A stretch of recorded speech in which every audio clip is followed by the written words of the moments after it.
দেশের ক্রিকেটে ভুলতে বসা এক নাম আলামিন। ৪ নম্বর জার্সিতে এই পেসার একসময় দেশের ক্রিকেটের অবিচ্ছেদ্য অংশ ছিলেন, বিশেষ করে টি-20 ফরম্যাটে বড় ভরসার নাম ছিলেন। কিন্তু বোলিং অ্যাকশনের নিষেধাজ্ঞায় পড়ে হারিয়ে গিয়েছিলেন তিনি। যদিও দেশের ঘরোয়া ক্রিকেটে এখনও আলামিনকে খুঁজে ফেরেন অনেকেই। মাঠের পাশাপাশি ব্যক্তিগত জীবনেও বেশ আলোচিত এই ক্রিকেটার। 2 সন্তান ও স্ত্রী থাকার পরও সুন্দরী তরুণীকে বিয়ে করে ফের আসেন আলোচনায়। তার দ্বিতীয় স্ত্রীর নাম ফারজানা আক্তার প্রীতি। গত বছরের ফেব্রুয়ারিতে বিপিএল-এর মাঝপথেই এই তরুণীকে বিয়ে করেন একসময়ের জাতীয় দলের হয়ে মাঠ মাতানো এই ক্রিকেটার।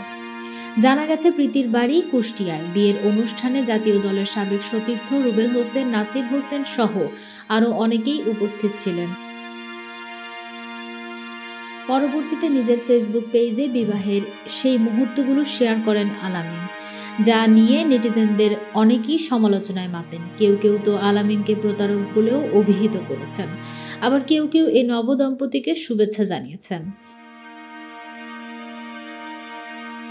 এর আগে 2012 সালের 26 ডিসেম্বর প্রথমবার ইসরাত জাহানকে বিয়ে করেছিলেন আলামিন। বিয়ের 1 দশক পর বৈবাহিক সম্পর্কের তিক্ততা বৃদ্ধি ও অনৈতিক কার্যকলাপের কারণ দেখিয়ে সেই স্ত্রীকে ডিভোর্স দেন তিনি।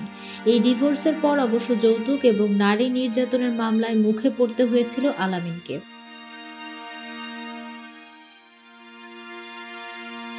ইসরাত এবং আলামিনের 2টি সন্তান রয়েছে। সে সময় ঘটনাটি বেশ সমালোচনায় জন্ম দিয়েছিল।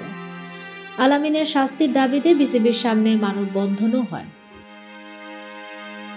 2016 বিপিএল-এ শৃঙ্খলা ভঙ্গের অপরাধে জরিমানায় গুনলেন প্রায় 13 লক্ষ টাকা।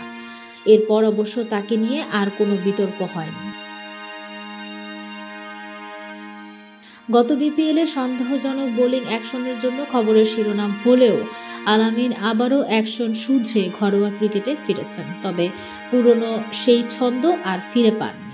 নতুন জীবনে নিজের ভুল থেকে শিক্ষা নেবে আলামিন, এমনটাই প্রত্যাশা নেটিজেনদের।